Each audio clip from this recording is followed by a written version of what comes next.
ഇറാന്റെ പരമോന്നത നേതാവ് ആയത്തുള്ള അലി ഖമേനിയെ വധിക്കുവാനുള്ള പദ്ധതികളിൽ നിന്നും പിന്മാറാതെ ഇസ്രായേൽ പ്രധാനമന്ത്രി ബെഞ്ചമിൻ നെതന്യാഹു. പകരം ഇസ്ലാമിക് റിപ്പബ്ലിക്കുമായുള്ള സംഘർഷം അവസാനിപ്പിക്കുവാൻ ഇതൊരു മാർഗമാകുമെന്ന് നെതന്യാഹു വ്യക്തമാക്കി. ഇത് സംഘർഷം വർദ്ധിപ്പിക്കുവാൻ പോകുന്നില്ല, സംഘർഷം അവസാനിപ്പിക്കുമെന്ന് അദ്ദേഹം പറഞ്ഞു. മധ്യപൂർവേഷ്യയിൽ ഭീകരവാദം വളർത്തുന്നത് ഇറാൻ ഭരണകൂടമാണെന്നും സൗദിയിലെ അരാംകോയിലെ എണ്ണപ്പാടങ്ങളിൽ വരെ ബോംബിട്ടുവെന്നും നെതന്യാഹു കൂട്ടിച്ചേർത്തു. ഇറാൻ ആണവയുദ്ധത്തിന്റെ വക്കിലേക്ക് ഇസ്രായേലിനെ കൊണ്ടെത്തിക്കുകയാണ്. ഇത് തടയാനാണ് ഇസ്രായേൽ ശ്രമിക്കുന്നത്.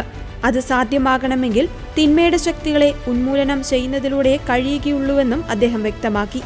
ഇരു രാജ്യങ്ങളും തമ്മിലുള്ള പോരാട്ടം കൂടുതൽ വഷളാകുമെന്ന ആശങ്ക കാരണം ഇറാനിയൻ പരമോന്നത നേതാവിനെ കൊല്ലുവാനുള്ള ഇസ്രായേലിന്റെ പദ്ധതി US president Donald Trump veto ചെയ്തുവെന്ന റിപ്പോർട്ടുകളും നെതന്യാഹു നിരസിച്ചു. ഇത് നന്മയും തിന്മയും തമ്മിലുള്ള പോരാട്ടമാണ്. അമേരിക്ക നന്മയ്ക്കൊപ്പം നിൽക്കുമെന്നാണ് താൻ പ്രതീക്ഷിക്കുന്നതെന്നും ട്രംപിന്റെ പിന്തുണ പറഞ്ഞറിയിക്കുവാൻ കഴിയാത്തതാണെന്നും US സഹായമുണ്ടെന്ന വാദങ്ങളെ ശരിവച്ച് നെതന്യാഹു വെളിപ്പെടുത്തി.